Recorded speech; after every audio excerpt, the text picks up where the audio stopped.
All right, so let's dive into this story that has really taken off online, Yeah. especially on TikTok. You may have already seen Right. this video by Marley Stevens, a student at the University of North Georgia. Yeah, it's really gotten a lot of attention. I mean, it's gotten over 5.5 million views, Wow.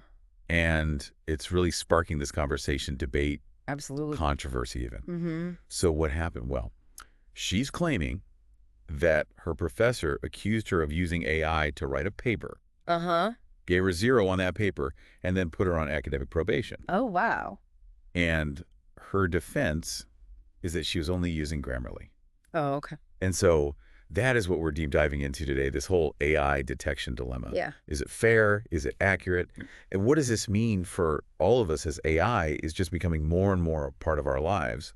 Students, non-students, doesn't matter. What's really interesting to me about Marley's story is I think it really resonated with a lot of people because it kind of tapped into this fear that a lot of people have that the line between getting a little help with your work and actually outright cheating is getting really blurry, Right. especially as these AI writing tools become more and more available. Yeah. And it's unsettling for students who might worry that they're going to be penalized for using tools that they thought were totally acceptable. Right.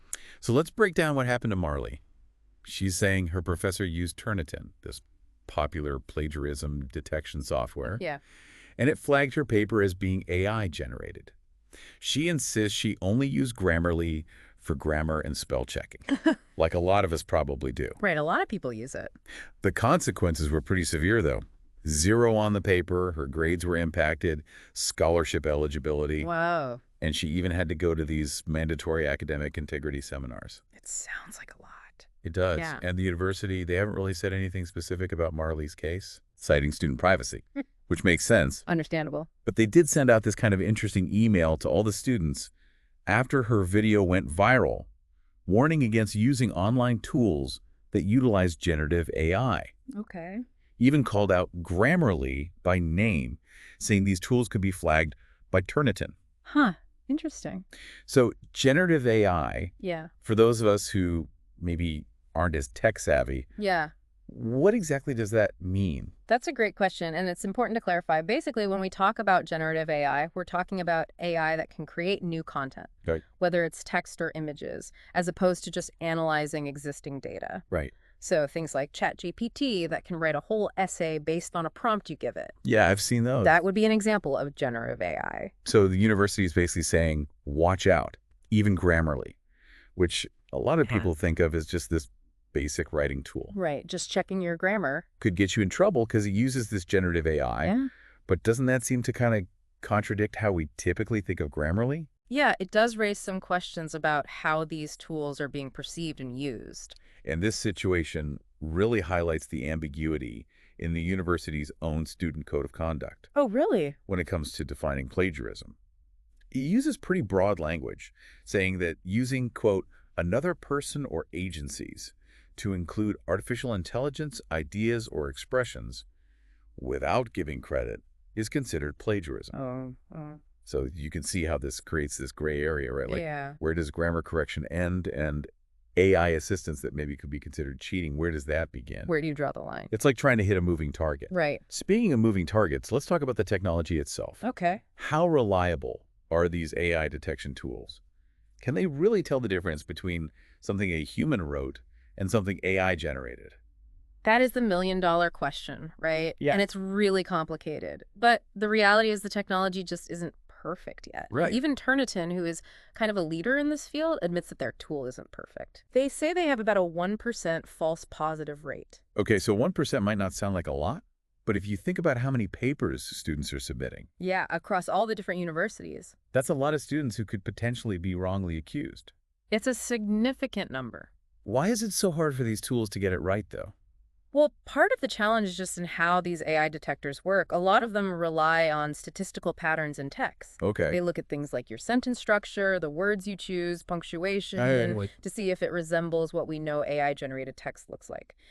But here's the thing.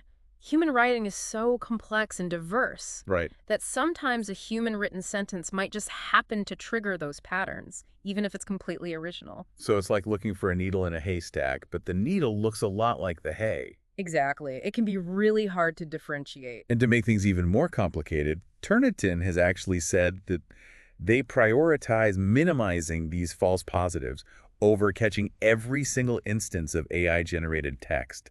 Interesting. So they'd rather let some AI-written work slip through than wrongly accuse a student. Makes sense from an ethical standpoint. For sure, but it also means some students who are using AI to cheat might get away with it. Right. It's a tough balance to strike. It is. And then there's the issue of source material. Oh, yeah. With traditional plagiarism, you can usually find where the copied text came from. Right. You can find the source. But AI tools like ChatGPT create a new response every single time. Right. So how do you prove a student used AI if there's no smoking gun? That's a great point. It makes it much harder to prove. It does. It's a real challenge for educators who are trying to uphold academic integrity with this new technology. Yeah, and it's into this whole whirlwind that Grammarly kind of steps in. Okay. They didn't just stay quiet while this was going on. Right? They first donated to Marley's GoFundMe campaign to cover her legal fees. Okay. And then they hired her as a student ambassador. Wow. Interesting. I think it's a pretty interesting move. Yeah. What do you think they're trying to do there?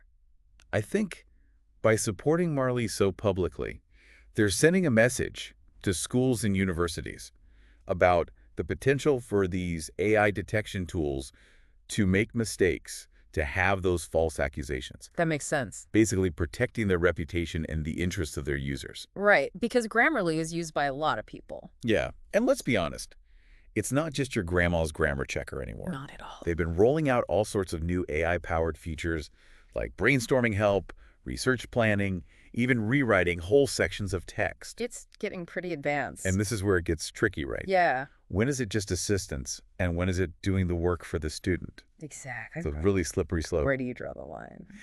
But Grammarly does say they're aware of these concerns, and they're trying to address them. Okay.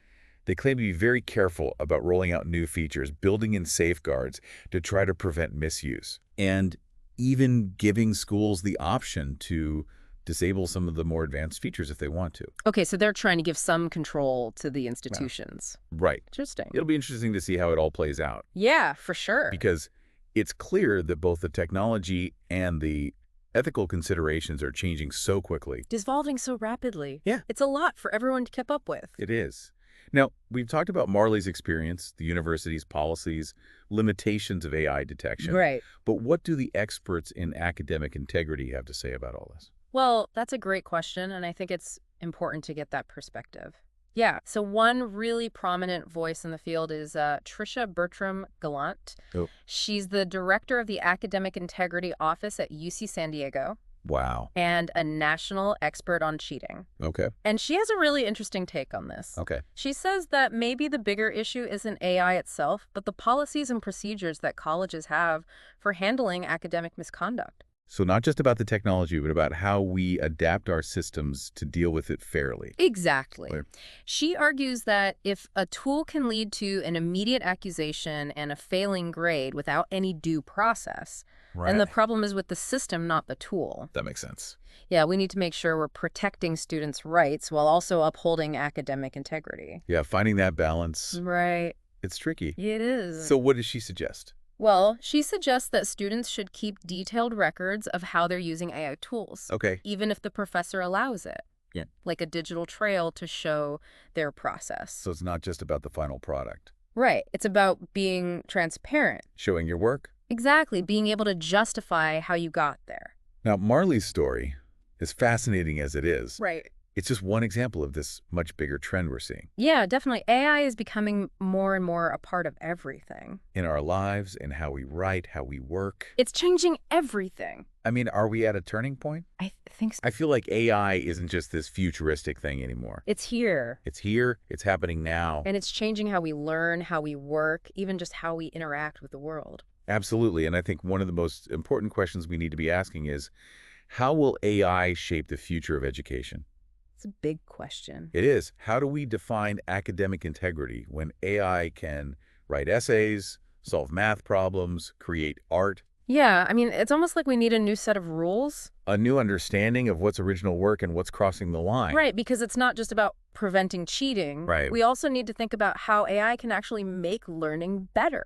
Yeah, I've seen examples of using AI for like personalized tutoring. Exactly. Tailoring lessons to each student's learning style. It's pretty amazing. It has so much potential. But couldn't there be downsides to relying on AI so much? Oh, absolutely. There are always potential drawbacks.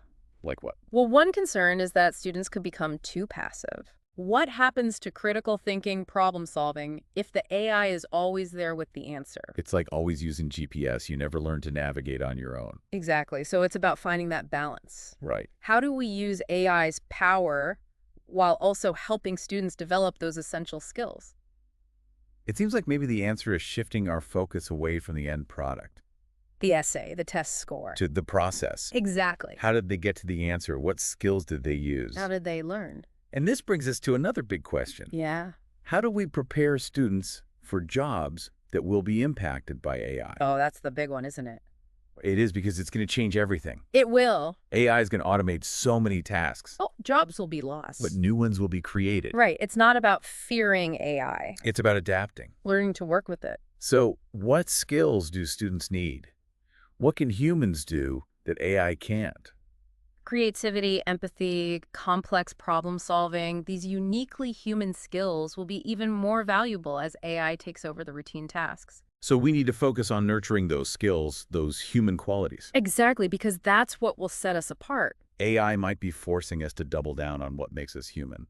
It's a challenge, but also an opportunity. It's a huge shift. It is a time of great transformation. And it's up to us to figure out how to make it work. To use AI for good while also preserving what makes us human. Okay, I want to pause here for a second to make sure our listener is still with us. Yeah, we've covered a lot. We've talked about Marley's story, expert opinions, Yeah. AI in education, the job market. It's a lot to process. So what are the key takeaways so far? I think one of the biggest is that AI is changing education in some pretty fundamental ways. Yeah, definitely. It's raising all these questions about academic integrity and how we even define learning. Like, what even counts as cheating anymore? Exactly, and we're only at the beginning of this, right? The technology is changing so fast, and we're all still trying to figure out what it means ethically and practically. It feels like we're in uncharted territory. In a way, we are. But at least we're not alone. Right. Everyone's trying to figure this out. Educators, policymakers, experts, we're all kind of grappling with the same questions. And that brings up another really important question. What's that?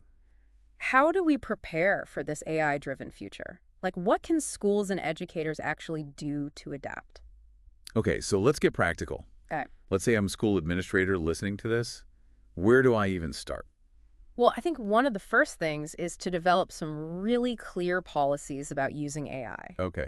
And these policies need to be more than just you can use it or you can't use it. Right, more nuance. Yeah, we need to have real conversations with teachers and students and AI experts. So it's about acknowledging that there's no easy answer.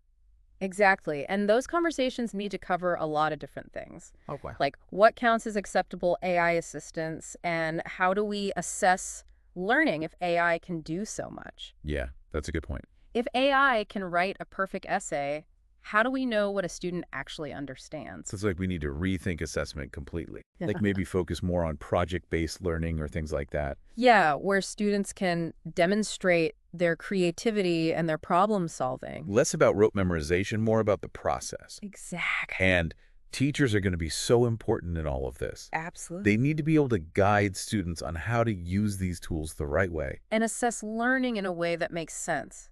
It's not about replacing teachers with AI, Right. but giving them the tools and the knowledge to use AI effectively. Empowering them. And we can't forget about the students. Oh, for sure. They need to be part of this conversation, too. They need to understand AI, what it can do, what it can't do. It's like we need a whole new kind of literacy. AI literacy. Yeah, being able to evaluate information, think about the ethics, use these tools responsibly. This is bigger than just school. This is about life. AI is going to impact everything. And the sooner we start preparing young people for that, the better.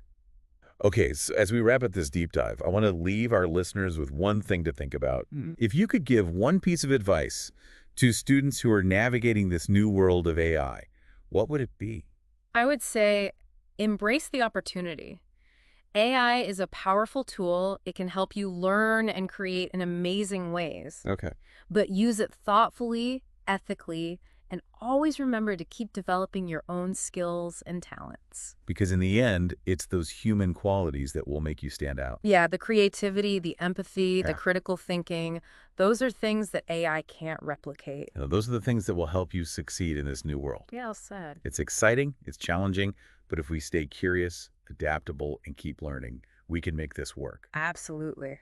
So that's it for our deep dive into AI and education. It's been a pleasure talking about this with you. And thanks to everyone for listening. Yeah, thanks for joining us. We hope you'll keep thinking about these issues and maybe even start some conversations of your own. We're all in this together, figuring it out as we go. And that's it for this episode. Thanks for joining us. Stay